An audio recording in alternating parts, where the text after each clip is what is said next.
Maaga nga ngayon, pumunta kami dito sa lugar kung saan kami lumaki. Ito ang lugar na kung saan dito kami pinanganak. Kung saan ang tanging kinabubuhay lang namin ay pagsasaka, pagtatanim ng palay, pagtatanim ng mga gulayin, at nung kung ano-ano pa na patungkol sa pagsasaka. Yun na nga, kasama ko ate ko dito at kami ay mag-aani ng natirang aanihin na hindi natapos. So yun guys. Kaya binalikan nga namin ng ate ko at kami na ang nag-ani. Hindi man nga badali ang mag-ani ng palay, pero pa-thankful pa rin po ako kasi na-experience ko pa rin ito ngayon. Pero syempre, ayaw ko na rin naman ng araw-araw pa. Ito pa ang gagawin mo. Hindi ko na kaya yun. Kaya maganda na rin na may bago tayong teknolohiya. Tunay nga hindi biro ang buhay magsasaka. At napakahirap, maghapon ka nakayuko sa tindi ng sikat ng araw. Yan guys, mga nasa 2 PM yan. Kaya sobrang napakainit talaga. Pero kailangan naming tapusin kasi masasayang naman nauubos siya ng ibon. So tinulungan ko na ang ate ko na mag-aani ng palay. So habang nag-aani nga ng palay, ako nga naman ay nakakapag-isip. Noong mga panahon kami mga bata pa, nag-start ako mag-aani ng palay mga 7 years old noon. At 7 years old din ako nag-start magtanim ng palay. Imagine, yung mga 7 years old ngayon. Anong ginagawa ng mga 7 years old ngayon? Samantalang 7 years old ngayon, hindi pa nga marunong magsaing, di ba? Grabe, ang layo-layo ng difference yung noon at ngayon. Pero syempre, dahil lumayo yun, dahil sa pagsisikap ng mga magulang ngayon. Kaya swerte-swerte na din ang mga kabataan ngayon. Kasi hindi man sila maagang natututo, pero mas nagiging matalino sila, mas nagiging masaliksik sa buhay-buhay. Yun ang difference. Hala, may difference na lalalaman. So yun na nga, naalala ko nung bata pa ako, mahilig talaga kasi akong sumunod-sunod sa nanay ko. Kaya ayan, maaga din talaga akong natuto. Uy, naalala, ang tanda-tanda. Buti na lang may memorya pa, no? Nararamdaman ko na nga nangangalay ng aking likod at ako nga ay matanda na rin. Para-paraan lang tayo guys, di ba? Uy, may paraan. So para-paraan tayo para hindi natin maramdaman ng init. Sobrang nakakapagod, mangalay sa likod. At ang lula nyo ay sumasakit na rin ang balakang. Kaya ayan, ano muna natin yan, igalaw-galaw natin yan, isayaw-sayaw naman natin. Exercise na din. Habang nasa kasikatan tayo ng araw. Ayan, sayaw. Sige, sayaw pa more. So yan lang guys. Relax lang tayo. Huwag nating sasabayan ng init, ng sikat ng araw, ng init ng ulo.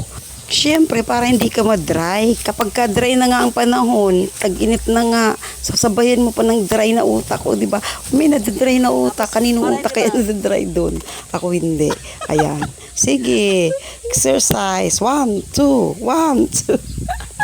Nakakatuwa nga talaga guys. At tawang-tawa dyan ng ate ko. At ako nga daw ay nag-i-enjoy. Sobra ako nag-i-enjoy guys kasi nga ang tagal-tagal na panahon na muli akong nakapag-ani. At natutuwa ako na i-experience ko pa ito ngayon at nakakaya ko pa ang mga bagay-bagay. Lalo ng panahon ngayon ko lang uli nagagawa. Nare-realize ko nga guys, sa pagiging content creator, marami din ako natututunan at nagiging natuturuan ng sarili ko ang utak ko na maging matalas uli. O diba, naging matalas. Kailan kaya naging matalas ang utak ko? O diba, naturuan ko uli. So napakaganda pala na maging content creator ka, 'di ba? Kasi hindi maiwasan mo mag-isip ng kung ano-ano, ang iisipin mo lang kung anong ikaka-enjoy ng buhay mo. O diba? Sana nag-i-enjoy din po kayo sa panonood ng mga video ko. At kung nag-i-enjoy po kayo, paki-share naman po ng mga video ko, paki-support and follow na rin po. Sa mga susunod na video ko, subaybayan nyo po para nang sa ganun po marami po kayong matutunan at marami po tayong mga laalang pagsasamahan. So napakaganda po ng aking mga ginagawa ngayon. Subaybayan nyo po kasi ang susunod ko pong mga videos ay more on sa nung panahon kasi balik po kami dito. So napakaganda po yan at papa-experience ko din po sa mga anak ko yung kung paano kami nabuhay at binuhay ng aming mga magulang. Mga simpleng mga magulang na hindi man nakapag-aaral. Yun guys na sinasabi na hindi man nakapagtapos ng pag-aaral ang ating mga magulang pero nagsikap sila para tayo mapag-aral at magkaroon ng magandang buhay. Yun ang masasabi kong saludo ako sa mga magulang ko. Wala naman na sila ngayon. Mga alaala na yun ay share. Ay, ano ba yan? Maalaala mo kaya? Ay, ako nga.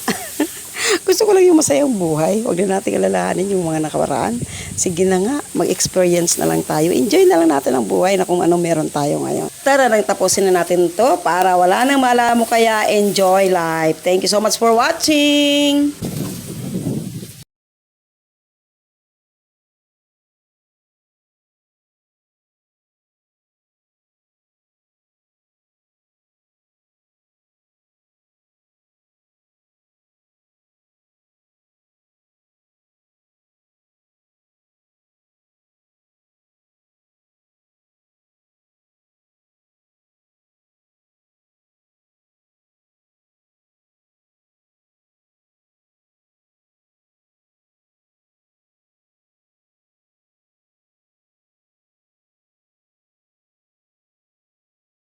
Uy, bata pa ako ha. Kayo lang ang tumanda. So, gusto lang natin ipamalas ito sa mga anak natin. Upang nang sa ganon ay mavalue din nila yung noon, di ba? At maintindihan nila, lalo na't bibihira na rin naman na ito ngayon, maintindihan din nila kung ano ang buhay-buhay noon at anong mga talagang kinakain noon. Dahil minsan, nagtatanong din talaga ang mga bata. So, napakaganda din. Paminsan-minsan ay ipakita natin ito sa kanila kung merong pagkakataon. So, yun guys. Tara, anin na tayo at matatapos na ito. Pagkatapos ng anihin yan, ay hakutin mo at yan ay igiginik pa po natin ng mano-mano sa ating mga paa. So, alam niyo pa ba yun? Natatandaan niyo pa ba yun? Yung pagkatapos mong anihin sa buong maghapon, di pa yan matatapos ng maghapon lamang, 2 araw, 3 araw ang lilipas bago maging palay yan na nakasako na. Pagkatapos isako yan, ibibilad mo pa para maging palay, ipapagiling mo pa. Tapos saka lang yan, magiging kanin sa inyong hapagkainan. Pero bago pa yan maging kanin, ano pang gagawin? Bago maging kanin, hugasan mo yung mabuti. At marami pang proseso. Kaya wag tayong magsasayang ng kanin ha. Maawa naman po kayo sa aming magsasaka. Uy, may awa daw. So guys, thank you so much for watching. Please share my video.